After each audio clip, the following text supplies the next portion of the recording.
Sir நீங்கள் தமிழில் நிறைய படங்கள் பண்ணீங்க. படங்கள் எல்லாமே வந்து இட் வாஸ் கிரிட்டிக்கலி அக்ளைம்டு. படம் நல்லா போச்சு இல்லைன்றதை விட ஆதியோட ஆக்டிங் வாஸ் அப்ரிஷியேட்டட். பட் இருந்தாலும் ஏன் உங்களோட வாய்ப்புகள் இங்கே கம்மியாக இல்லை யூ சூஸ் ஃபிலிம்ஸா எனக்கு இந்த மாதிரி தான் பண்ணணும் அப்படின்ற ஒரு கட்டாயத்தில் இருக்கீங்களா நீங்கள்? வாய்ப்புகள் தான் கம்மிங்க. அதுக்கான காரணம் என்னவா நீங்கள் பார்க்குறீங்க சார்? தெரிலங்க, அது எனக்கு தெரியல. நான் ஓடிக்கிட்டு தான் இருக்கேன். கல்யாணத்துக்கு முன்னாடி ஈரம்ங்கிற பேய் படத்தில் நடிச்சிங்க, கல்யாணத்துக்கு அப்புறம் சப்தம் பேய் படத்தில் நடிச்சிருக்கீங்க. ரெண்டுத்துக்கும் என்ன டிஃப்ரென்ஸ் பார்க்குறீங்க? அதாவது கல்யாணத்துக்கு முன்னாடி பேய் படம், கல்யாணத்துக்கு அப்புறம். அதான் சொன்னேன்ல சார், கல்யாணத்துக்கு முன்னாடி பேய் மேலே நம்பிக்கை இல்லை, கல்யாணத்துக்கு அப்புறம் இல்லை சார், நீங்கள் நினைக்கிற மாதிரி இல்லை.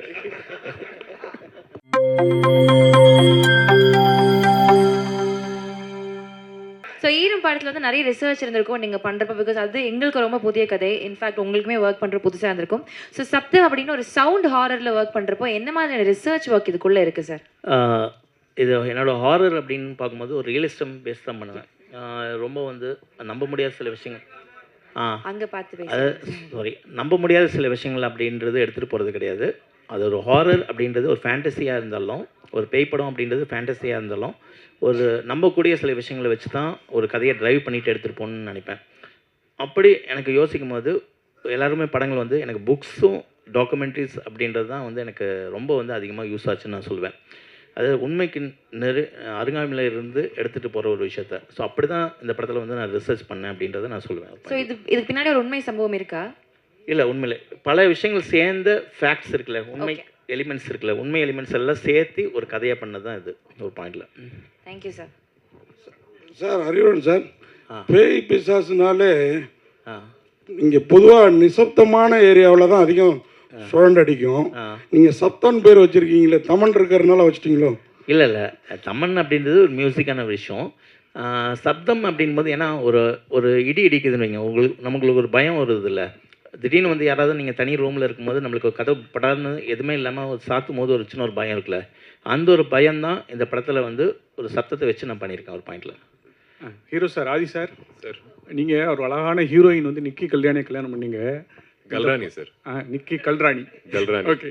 இந்த படத்தோட பேக்ரவுண்டில் எங்கேயுமே ஹீரோயின் இல்லை. நீங்கள் பேசும்போதும் சரி, டைரக்டர் பேசும்போதும் ஹீரோயின் படத்தில் 3 பேர் இருக்காங்கன்னு நினைக்கிறேன். யாரை பற்றியும் பேசல. ஏன், என்னாச்சு? ஹீரோயின் உங்களை ஹீரோயின் யாரோ புறக்கணிக்காங்களா? இது அதுக்கான படம் கிடையாது சார். ஹீரோக்கே ரெக்கையை போட்டாங்க பாருங்க. இது அந்த ஹீரோயின் அப்படிப்பட்ட படமாக இருந்தால் கண்டிப்பாக பண்ணியிருப்பாரு. இந்த கான்செப்டை கன்வே பண்ணணுன்னு ஒரு போஸ்டர் டிசைன் சார். அடுத்த படத்தில் கண்டிப்பாக ஹீரோயினோட மெயினாக என்னென்னா, இப்போ வந்து ஃபார் எக்ஸாம்பிள் சிம்ரன் லைலா அப்படின்றது வந்து ஒரு அப்போது வந்து எவ்வளோ பெரிய முன்னணி நடிகைகள் இன்றைக்கி வரைக்கும் ஒரு மதிப்பு மரியாதை அவங்கள்ட்ட இருக்குது அப்படின்றது உங்களுக்கு நல்லாவே தெரியும் ஒரு பாயிண்டில். ஸோ இந்த கதைக்குள்ளே வர்றாங்க அப்படின்னா அவ்வளோ சீக்கிரம் ஈஸியாக வந்துட மாட்டாங்க ஒரு பாயிண்டில். அதாவது இந்த கதைகள் வந்து ஓகே பண்ணி வர்றது அப்படின்றது. ஸோ எத்தனை காட்சிகள் அப்படின்றத விட என்ன மாதிரியான கேரக்டர், எந்த மாதிரியான ஒரு ஆழம் இந்த டெப்த்துக்குள்ளே வந்து அந்த கதைக்குள்ளே இருக்குது அப்படின்றனால தான் உள்ளே வருவாங்க. அப்படி தான் 2 பேருமே வந்து ஓகே சொல்லி இந்த கதைக்குள்ளே வந்திருக்காங்க. ஸோ ஃபஸ்ட்டு முதல் முறையாக வந்து சிம்ரன் அவங்களும் சரி, லைலா அவங்களும் சரி, முதல் முறையாக வந்து ஒரு ஃபஸ்ட்டு கான்டாக்டே வந்து இந்த கதை படத்து மூலம் தான். ஆனால் படத்துக்கான முழு உழைப்பையும் வந்து அவங்க வந்து சூப்பராக கொடுத்துருக்காங்க ஒரு பாயிண்டில். இன்றைக்கி வந்து ஃபஸ்ட்டு அந்த அவுட்புட்டும் பார்த்துட்டாங்க. இன்ன வரைக்கும் வந்து ஒரு பெரிய ஒரு வெல்விஷராக இன்ன வரைக்கும் படத்தை வந்து பாராட்டி அதை நல்லா கண்டிப்பாக டெஃபினட்டாக வந்து ஆடியன்ஸ் எடுத்துகிட்டு போவோம் அப்படின்றது 2 பேரோட என்கரேஜ்மெண்ட்டும் இந்த படத்துக்கு இருக்குது ஒரு பாயிண்டில். ஸோ கரெக்டான டைமில் நாங்கள் எல்லாருமே வந்து மீட் பண்ணுவோம் ஒரு பாயிண்டில். அதான் சார். ஆதி சார், சார் கல்யாணத்துக்கு முன்னாடி ஈரம்ங்கிற பேய் படத்தில் நடிச்சிங்க, கல்யாணத்துக்கு அப்புறம் சப்தம் பேய் படத்தில் நடிச்சிருக்கீங்க. ரெண்டுத்துக்கும் என்ன டிஃப்ரென்ஸ் பார்க்குறீங்க? அதாவது கல்யாணத்துக்கு முன்னாடி பேய் படம், கல்யாணத்துக்கு அப்புறம். அதான் சொன்னேன்ல சார், கல்யாணத்துக்கு முன்னாடி பேய் மேலே நம்பிக்கை இல்லை, கல்யாணத்துக்கு அப்புறம் இல்லை சார், நீங்கள் நினைக்கிற மாதிரி இல்லை சார். டேரக்டர் சார், படம் பிரமாதமாக பண்ணியிருக்கீங்க, எல்லாம் நல்லா பிரமாதமாக இருக்குது. இந்த சப்தம்னு இந்த டைட்டில் வந்து பளிச்சுன்னு தெரிகிற மாதிரி மக்கள் ரீச் ஆகிற மாதிரி இல்லையே. எழுத்து இல்லை, என்னென்னா இப்போது அந்த ஒரு கேள்வியாக வருது இல்லை ஒரு பாயிண்டில். ஸோ அதுக்காக வந்து நம்மளுக்கு புரியாமல் இருக்கக்கூடாது. ஏன்னா எண்ட் ஆஃப் த டே வந்து எல்லாமே ஆடியன்ஸ்கிட்ட போய் சேர்க்கணும் அப்படின்றதுக்காக தான் ஒரு படம் பண்ணுறோம். அதே நேரத்தில் ஒரு பாயிண்ட் வந்து நம்ம ஒரு க்ரியேட்டிவிட்டி பாயிண்ட் இருக்குல்ல ஒரு அந்த விஷயத்தை வந்து அழகாக வந்து சப்தம், இப்போ சில பேர் நோட் பண்ணி சொன்னாங்க, சப்தம்ன்றது அந்த ஃபாண்ட்லேயே வந்து சூப்பராக பண்ணிடுங்க. ஸோ அந்த பாராட்டும் நம்ம எடுத்துக்க வேண்டியது இருக்குது. இல்லை அந்த இதுக்கு இது கொடுத்து தான் வந்து மதிப்பு கொடுத்து தான் வந்து ஃபஸ்ட்டே சொன்னாங்க எங்களுக்கு படிக்கிறதுக்கு முடியலன்னு. அப்போ தான் ஸ்பாண்ட்டை வந்து இன்னும் கொஞ்சம் பெருசு பண்ணோம். நாங்கள் பெருசுனா கொஞ்சம் இன்னும் புரிகிற மாதிரி கொஞ்சம் பண்ணோம் ஒரு பாயிண்டில். அதுக்கு மதிப்பு கொடுத்து நாங்கள் ஒன்று பண்ணியிருக்கோம் ஒரு பாயிண்டில். சார் சார் படத்தில் வவ்வாலுக்கு என்ன பங்கு இருக்குது? படத்தில் வௌவால் கண்டிப்பாக ஒரு பங்கு இருக்குங்க ஒரு பாயிண்டில். அதாவது ஒரு சப்தம் அப்படின்ற ஒரு பாயிண்ட்டுக்கும் வௌவாலுக்கும் பேய் படத்துக்கான ஒரு சின்ன ஒரு கனெக்டிங் பாயிண்ட் வந்து இந்த படத்தில் கொடுத்துருக்கோம் ஒரு பாயிண்டில். அது கண்டிப்பாக சும்மா ஒரு ஒரு படத்துக்காக வந்து சும்மா சம்மந்தம் இல்லாமல் யூஸ் பண்ணுறதில்ல. ஒரு பேய் படம்னா உடனே வௌவால் யூஸ் பண்ணியிருக்கோம் அப்படின்றது கிடையாது. ஒரு பேய் படம்னா வந்து வௌவால், இடி, மின்னல், அதுக்கப்புறம் எல்லாமே காமிப்போம். ஒரு பாலடைஞ்ச பங்களா அப்படின்றது அது அப்படிலாம் இல்லாமல் இந்த வௌவால் அப்படின்றது வந்து ஒரு பாயிண்டில் வந்து கரெக்டான ஒரு மீனிங்ஃபுல்லாக கொடுத்துருக்கோம் ஒரு பாயிண்டில். சார் ஈரம்ன்ற படத்தில் வந்து ஒரு தண்ணியில் வச்சு பண்ணீங்க நீங்கள். இப்போ இதில் வந்து இந்த வௌவால் சம்மந்தப்பட்ட எல்லாத்தையும் வச்சு பண்ணுறீங்களே, அதனுடைய என்ன கதை சொல்லுங்களேன். கதை உங்களுக்கு டெய்லரில் கொஞ்சம் சொல்லியிருக்கோம். இப்போ நீங்கள் பேய் கதை இந்த கதையை வந்து செலக்ட் பண்ணி எடுக்க காரணம் செலக்ட் பண்ண காரணம் தான். எப்படின்னா வந்து எல்லா டேரக்டருக்கும் வந்து ஒரு சின்ன ஒரு அடையாளத்தை வச்சுட்டே போவோம். இப்போ ஈரம் வந்து தண்ணீரில் ஒரு பேய் அப்படின்னு சொல்லும்போது ஒரு பெரிய ஒரு வந்து ஒரு அப்ரிஷியேஷன், ஒரு பாராட்டு கொடுத்தீங்க, ஒரு இடம் கொடுத்தீங்க. ஸோ இப்போ அடுத்து ஒரு பேய் படம்னு கொடுக்கும்போது ஒரு சவுண்டு பேஸ் பண்ணி ஒரு சேலஞ்சிங்காக ஒரு படத்தை கொடுக்கணும் அப்படின்ற ஒரு பாயிண்ட் தான். கதை February 28 சார். சார் ஆதி சாருக்கு வந்து ஈரம் கொடுத்தீங்க. ஸோ அது வந்து மக்கள் மனசில் ஈரமாக நல்லா வந்துச்சு உங்களுக்கு கூட்டம்லாம். சப்தம் அது வந்து அவர் சினிமா கேரியரில் வெற்றி சப்தமாக மாறதுக்கான வாய்ப்பு இருக்கா?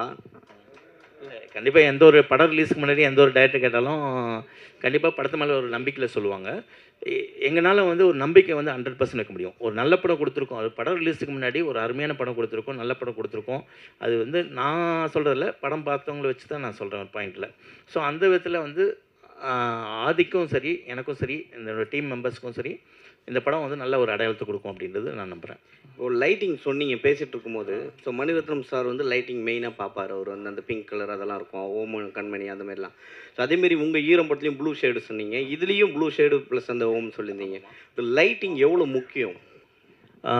லைட்டிங் கண்டிப்பாக ரொம்ப ரொம்ப முக்கியமான விஷயம். ஒரு முக்கியமான விஷயம் சொன்னால், படத்தில் வந்து கேரக்டர் வந்து ஈரம் படத்தில் கூட வந்து ஒரு ஆஃப் ஷேடோ வந்து லைட்டிங் வந்து கட் பண்ண சொன்னேன் ஒரு பாயிண்டில் மனோஜ்ட்டு. அப்போ வந்து மனோஜ் சொன்னப்பில் உண்மையிலே யாருமே வந்து ஒரு ஆர்டிஸ்ட்டுக்கு வந்து ஒரு லைட்டிங் வந்து ஆஃப் லைட் போதும் அப்படின்றது யாருமே சொல்ல மாட்டாங்க. ஃபேஸில் வந்து பளிச்சுன்னு எங்களுக்கு வேணும் அப்படின்னு தான் சொல்லுவாங்க. ஃபஸ்ட் டைம் வந்து நீ சொல்லியிருக்கேன் அப்படின்னு ஒரு விஷயம் சொல்லுவேன். ஸோ லைட்டிங் அப்படின்றது ஒரு கேமராமேனுக்கும் அது கதையில் வந்து ஒரு பங்காக கொண்டு போகணும், ஒரு டைரக்டருக்கும் அதோட நாலேஜ் வந்து கண்டிப்பாக இருக்குன்னு நான் யோசிக்கிறேன். ஒரு மேக்கிங் அப்படின்றது வந்து எங்கே வரும்னா, ஒரு நல்ல இயக்குனருக்குள்ள ஒரு நல்ல ஒளிப்பதிவாளர் இருக்கணும், அதே மாதிரி ஒரு நல்ல ஒளிப்பதிவாளருக்குள்ள ஒரு நல்ல இயக்குனர் இருக்கணும் ஒரு பாயிண்டில். அப்படி ரெண்டும் சேரும்போது ஒரு ப்ராப்பரான ஒரு மேக்கிங் அப்படின்றது வரணும். அந்த நாலேஜ் வந்து 2 பேருக்குமே இருக்கணும் அப்படின்றத நான் யோசிக்கிறேன். இப்போ சமீபத்தில் வந்த படங்களில் பார்த்தீங்கன்னா சப்தம் சவுண்டு தான் வந்து கெடுத்துச்சு நிறைய இதுவை, படத்துடைய நிறைய இறைச்சலாக இருக்குது அப்படின்ற மாதிரி. ஸோ இந்த படத்தில் சப்தம் எந்த அளவுக்கு இருக்கும்? அதான் நான் ஏற்கனவே சொன்ன மாதிரி நானும் என்னோடய சவுண்ட் இன்ஜினியரும் என்ன டிசைட் பண்ணோன்னா, எப்போவுமே ஒரு மியூசிக்கோட வேல்யூ, ஒரு சவுண்டோட வேல்யூ எப்போ தெரியும்னா, ஒரு சைலண்ட்டுக்கு அப்புறம் தான் தெரியும் ஒரு பாயிண்டில். ஒரு அமைதிக்கு அப்புறம் தான் வந்து அதோட வேல்யூ தெரியும். ஸோ அந்த அமைதியும் இந்த படத்தில் இருக்கும், அந்த சவுண்டும் இந்த படத்தில் இருக்கும். அந்த ஒரு விஷயம் கான்சியஸாக வந்துடும், அந்த இறைச்சல் அந்த ஆடியன்ஸை வந்து டிஸ்டர்ப் பண்ணக்கூடாது, ஆனால் சைக்காலஜிக்கலாக டிஸ்டர்ப் பண்ணணும் ஒரு பாயிண்டில். அதோட லென்த் அப்படின்றது தான் நாங்கள் வந்து கேர்ஃபுல்லாக இருந்துக்கிட்டோமே தவிர, மற்றபடி படம் ஃபுல்லாக வந்து லெவலில் ஏற்றி ஜாஸ்தி பண்ணி ஆடியன்ஸை வந்து அப்படியே வந்து கதற விடணும் அப்படின்ற ஒரு பாயிண்டில் கிடையாது ஒரு பாயிண்டில். சார் இப்போ நீங்கள் பார்த்தீங்க 2 hours படம்னு சொன்னீங்க, நாங்கள் ஒரு கிளிம்ஸ் பார்த்தோம். அதில் வந்து ஒரு 2 minutes சம்திங் 1 minute தான் இருக்கும். அதில் வந்து ஒரு பீப் போட்டிருந்தீங்க. அது எங்களாலையும் இப்போ இந்த நேரத்தில் அந்த சவுண்ட் ரொம்ப டிஸ்டர்ப் பண்ணுச்சு. சரிங்களா, ஒரு பெரிய படத்தையே அந்த சவுண்ட் டிஸ்டர்ப் பண்ணால்தான் படமே ஓடலை. சரி, இந்த படம் வந்து மக்களை வந்து டிஸ்டர்ப் பண்ணாமல் பார்க்க வைக்குமா? டெஃபினட்டாக கண்டிப்பாக பார்க்குவோம். அதாவது நீங்கள் இன்றைக்கி வந்து ப்ரெஸ் பீப்புள் ஒரு சவுண்டு எதிர்பார்த்து ஒரு சப்தம்ன்றது ஒரு சவுண்டை பேஸ் பண்ணி ஒரு படம் பண்ணியிருக்காங்க அப்படின்றதுக்காக நீங்கள் அங்கே வந்திருக்கீங்க ஒரு பாயிண்டில். ஸோ உங்களுக்கு அந்த ஒரு காட்சி அப்படின்றது காமிக்கிறது ஃபோக்கஸ்டாக காமிக்கணும். சப்தம் படம்ன்றது இந்த படத்தில் நாங்கள் என்ன பண்ணியிருக்கோம் அப்படின்றது அப்படின்ட்டு ஒரு சாம்பிள் தான் நாங்கள் காமிச்சிருக்கோம் ஒரு பாயிண்டில். அந்த சாம்பிள் வந்து படத்தில் வந்து சில சாம்பிளாக தான் இருக்குமே தவிர வெவ்வேறு விதமாக தான் இருக்குமே தவிர மொத்த படமாகவே வந்து உங்களுக்கு வந்து இறைச்சல் அப்படின்ற ஒரு பாயிண்ட் வந்து இருக்கவே இருக்காது. கண்டிப்பாக டெஃபினட்டாக அது 100% நான் வந்து ஷூராக சொல்லிப்பேன் ஒரு பாயிண்டில். அது இல்லை என்னென்னா ஒவ்வொன்றுமே வந்து அது கதையோட தன்மை தான். ஒரு பாயிண்டில். அது எல்லாம் சேரும்போது தான் வந்து உங்களுக்கு வந்து அது சவுண்டு வந்து முதன்மையான தன்மையாக அப்படின்னு மாறிடுச்சு. ஆனால் ஒரு படம் வந்து தோல்வி அடையுதோ வெற்றி அடையுதோ சவுண்டில் கிடையாது ஒரு பாயிண்டில். ஏன்னா அது உண்மையிலே பேஸ்லேயே வந்து ஃபண்டமெண்டலாகவே வந்து சில விஷயங்கள் வந்து தப்பாக இருந்திருக்கும் அப்படின்ற ஒரு பாயிண்டில் யோசிக்கிறேன். அந்த ஃபண்டமெண்டல் பேஸ்லேயே வந்து ஏன்னா ஒரு டெக்னீஷியன்ஸ் வந்து எந்த அளவுக்கு உழைப்பு போட்டிருந்தாலும் ஒரு கதை ஒரு படம் வந்து பேஸ்லேயே வந்து ஃபண்டமெண்டலாக தப்பாச்சுன்னா அங்கே மிஸ் ஆகும்போது எது பிரதானமாக இருக்கோ அதை வந்து ஆட்டோமேட்டிக்காக இதாயிரும் ஒரு விஷயம் சொல்லுவாங்க. அதுதான் பாயிண்ட். சார் அறிவழகன் சார், யூஸ்வலாகவே ஹாரர் படம் அப்படின்னாலே ஒரு யூஸ்வல் டெம்ப்ளேட் ஒன்று இருக்கும். அதை வந்து பிரேக் பண்ணி தான் நீங்கள் ஈரம் படத்தில் காமிச்சிருப்பீங்க. இதில் அது மாதிரி இருக்கும். ஆனால் தாண்டி இதை ரிவெஞ்ச் வழக்கமான அந்த பழிவாங்கிற ரிவெஞ்சாகவே இருக்குமா இல்லை அதாவது ரிவெஞ்ச் அப்படின்றது சொல்கிறத விட ஒரு கோபம் அப்படின்னு ஒன்று இருக்கும். அதாவது வந்து ஒரு கோபம்ன்றது அது வில்லனுக்கு மட்டும் வராது. ஒரு ஹீரோக்கும் கோபம் இருக்கும், ஒரு படத்தில் இருக்க ஒரு வில்லனுக்கும் கோபம் இருக்கும் அப்படின்ற ஒரு பாயிண்டில். ஸோ கோபத்தை தான் பிரதானமாக எடுத்துக்கிட்டேன் தவிர இது பழிவாங்கல் கதை அப்படின்ற ஒரு பாயிண்டில் நான் எடுத்துகிட்டு போகல. மோரோவர் இந்த படம் சயின்டிஃபிக்கான படம், அவ்வளோதான் ஒரு பாயிண்ட். சார் ஆர்ஆர் ஃபிலிம்னாவே உங்களுக்கு வந்து எனக்கு ஆதி சார் ஞாபகம் வருமா? இல்லை அப்படி கிடையாது. ஒரு விஷயம் எங்களோட ட்ராவல் வந்து நிறைய ஆக்ஷன் படம் ஸ்கிரிப்டும் பேசியிருக்கோம், ஹாரர் படம் பேசியிருக்கோம். சரி இப்போ வந்து இந்த படத்தில் நான் பேய் இல்லை, paranormal investigator. Sir director sir இங்கே சார் இங்கே அண்ணா சார் அண்ணா டைரக்டர் சார் இது சப்தத்துக்கு கீழே வந்து ஈரம் பார்ட் 2ன்னு ஏன் போடாமல் இருக்கீங்க? இது ஈரம் படத்தோட 2 தான் அப்படின்ட்டு இண்டஸ்ட்ரி ஃபுல்லாக பேசுகிறாங்க.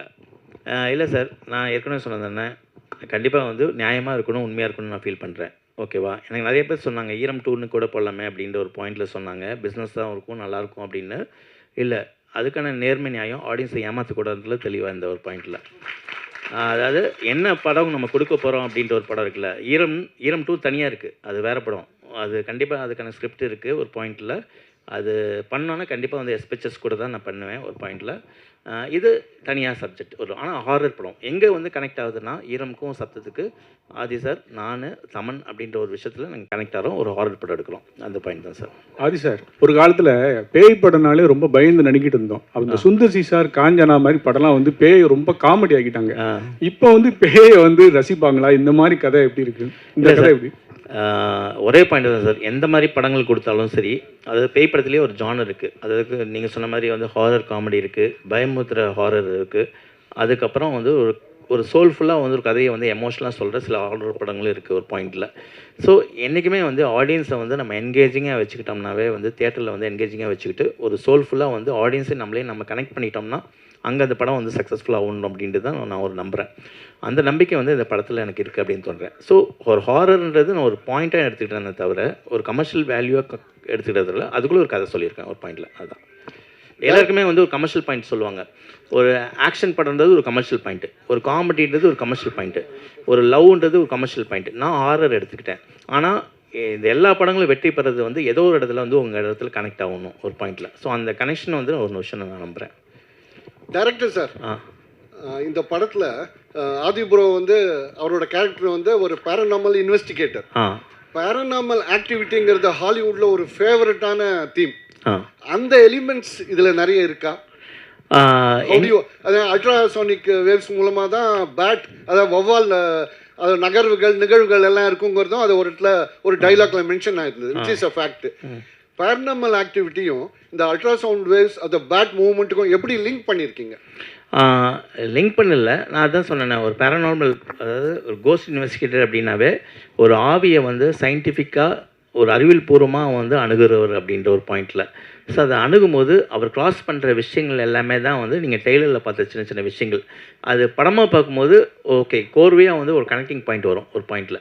ஸோ அப்படி தான். ஸோ எல்லாமே வந்து ஒரு எமோஷனலாக கனெக்டிங் பாயிண்ட்டாக ஒரு ஹாரிஃபிக்காக நான் சொல்லியிருக்கேன் ஒரு பாயிண்டில். சார் ஆதி சாருக்கு ஒரு கேள்வி. சார் ஆதி சார், நீங்கள் தமிழில் நிறைய படங்கள் பண்ணீங்க. படங்கள் எல்லாமே வந்து இட் வாஸ் கிரிட்டிக்கலி அக்ளைம்டு. படம் நல்லா போச்சு இல்லைன்றதை விட ஆதியோட ஆக்டிங் வாஸ் அப்ரிஷியேட்டட். பட் இருந்தாலும் ஏன் உங்களோட வாய்ப்புகள் இங்கே கம்மியாக இல்லை? யூ சூஸ் ஃபிலிம்ஸா எனக்கு இந்த மாதிரி தான் பண்ணணும் அப்படின்ற ஒரு கட்டாயத்தில் இருக்கீங்களா நீங்கள்? வாய்ப்புகள் தான் கம்மிங்க. அதுக்கான காரணம் என்னவா நீங்கள் பார்க்குறீங்க சார்? தெரிலங்க, அது எனக்கு தெரியல. நான் ஓடிக்கிட்டு தான் இருக்கேன், கால் வலிக்கல, இன்னும் ஓடிக்கிட்டே இருப்பேன். ஐ திங்க் எக்ஸ்பெக்ட் பண்ணுறேன் நல்ல படங்கள், நல்ல வாய்ப்பு, நல்ல ப்ரொடக்ஷன் ஹவுசஸ்லேருந்து வரும்னு எக்ஸ்பெக்ட் பண்ணுறேன். என் வீடு இங்கே தாங்க, நான் எங்கேயும் போகல. நான் தெலுங்கு படம் பண்ணணுன்னா ஃப்ளைட் ஏறி ஷூட்டிங் பண்ணிட்டு திருப்பியும் வீட்டுக்கு தான் வருவேன். ஸோ இங்கே தான் இருக்க போகிறேன். நல்ல வாய்ப்புகள் வந்தால் அதிகமான படங்கள் பண்ணணுன்ட்டு எனக்கும் ஆசையாக இருக்குங்க. சார், டைரக்டருக்கு ஒரு கேள்வி சார். பேரனாமல் இன்வெஸ்டிகேட்டர் அப்படின்னு சொல்லி சொன்னீங்க. ஓகே, அப்படின்னா வந்து நீங்கள் வந்து இந்த ஆவிங்களோடையோ இல்லை அந்த ஸ்பிரிட்ஸ் கூட பேசுறது அப்படின்னு. பட் என்னை பொறுத்த வரைக்கும் நான் ஒன்று கேட்குறேன் சார், isn't it cruelty to the ஸ்பிரிட்ஸ்ன்ற மாதிரி பார்க்கக்கூடாதா? ஏன்னா நீங்கள் வந்து ஒரு ஸ்பிரிட்ன்றது ஒருத்தர் இறந்ததுக்கு அப்புறமா இருக்குது, அவங்க அமைதியாக இருக்க வேண்டிய ஒரு கட்டாயத்தில் தான் இருக்காங்க. அப்படி இருக்கும்போது நீங்கள் அவங்க கிட்ட போய் பேரனார்மல் இன்வெஸ்டிகேட்டராக நீங்கள் சொல்கிறீங்க, இல்லைன்னா யாரும் சிலர் வந்து நிறைய பேர் இருக்காங்க போய் ஆவி கிட்ட பேசல. அப்படி போய் பேசும்போது doesn't it disturb the spirits? அவங்களோட பீஸை நீங்கள் கெடுக்கிற மாதிரி இல்லையா? இந்த படமாக போச்சு சார், பட் நீங்கள் இந்த படம் பண்ணதுனால அதை நான் உங்களை கேட்குறேன் அந்த ஒரு கேள்வி. இல்லை, ஆக்சுவலாக வந்து பார்த்தீங்கன்னா ஒரு டிஸ்டர்ப் பண்ணுற ஆவி அப்படின்றது தான் வந்து இவரோட இதுவே போகுது. அது ஒரு பேரனார்மல் இன்வெஸ்டிகேட்டர் அப்படின்றது இவர் எடுத்துகிட்டு போகிறது பாயிண்டில். அதாவது இன்னொரு கேட்டகரி இருக்குது, அதாவது ஆவி கூட ஜென்ரலாக பேசுறது. அதாவது ஒரு ஆவி கூட வந்து நம்ம போய் பேசினோம்னா சில சொல்யூஷன் கிடைக்கணும் அப்படின்றதுக்காக தான் நம்ம போகிறோம். அது ஏதோ ஒரு விதத்தில் நம்மளை கூட கம்யூனிகேட் பண்ணிகிட்டு இருக்கும்போது தான் நம்ம திருப்பி கம்யூனிகேட் பண்ணுறோம். நாமளே போய் வாலண்டரியாக வந்து நம்ம போய் வந்து சரி இந்த ஆவிட்ட போய் பேசலாம் அப்படின்ற ஒரு பாயிண்டில் இல்லை. ஸோ நம்மளுக்கு வந்து ஒரு ஏக்கம் இருக்கும் ஒரு பாயிண்டில். அதாவது அது சொந்தத்துலேயா இருக்கட்டும், அதுக்கப்புறம் வந்து யாராவது நம்மளை டிஸ்டர்ப் பண்ணாலும் சரி, அப்போ வந்து ஒரு ப்ராப்பர் கம்யூனிகேட்டராக ஒரு அறிவியல் பூர்வமாக வந்து இவரோட பங்கு வந்து இவரோட பணி வந்து இருக்கும் ஜாப்பு. அப்படி தான் அதோட டிஸ்டர்ப் பண்ணும்போது தான் அதோட நோக்கமே வந்து இவங்க வந்து உள்ளே போகிறாங்க ஒரு பாயிண்டில். அது படத்துலேயே ரொம்ப அழகான சீன்ஸ் ஒன்று ரெண்டு இருக்குங்க, நீங்கள் கேட்குற விஷயம் கன்வே பண்ணும். அதாவது சார் சொன்ன மாதிரி அந்த சில ஆவிகள் வந்துட்டு எனர்ஜி வந்துட்டு கம்யூனிகேட் பண்ணணுன்னு கூட ட்ரை பண்ணும். அது அவங்களுக்கு எப்படி கம்யூனிகேட் பண்ணணும்னு தெரியாது. So maybe he can be a bridge to communicate. இல்லை, பாசிட்டிவாக கூட யோசிக்கலாம் அது. தேங்க்யூ.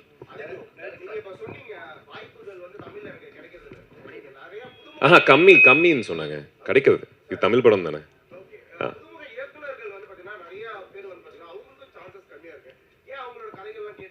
இல்லையாங்க, நான் நிறைய புதுமுகங்களோட தான் பண்ணியிருந்தேன். அரவிந்த் சாரோட ஃபர்ஸ்ட் படம். இல்லை, இது ஆக்சுவலாக நான் சொல்லணும்னா ஒரு பாயிண்டில் வந்து நான் ஒரு ஆஃபீஸ் போயிருக்கேன். அப்போ வந்து நான் 2-3 இன்டர்வியூவில் கூட சொல்லியிருக்கேன். என்னென்னா அவரை பொறுத்த வரைக்கும் நான் ஆஃபீஸ் பண்ணேன்னா ஒரு போர்டு வச்சுருப்பார் ஒரு பாயிண்டில். அந்த போர்டில் வந்து ரைட்டப்ஸ் இருக்கும். என்னென்னா 9 o'clock அப்படின்னு பார்த்தீங்கன்னா வந்து இந்த இவர்கிட்ட கதை கேட்கணும். அவர் யாருன்னா வந்து இந்த டயட்டோட அசோசியேட்டாக இருப்பார்.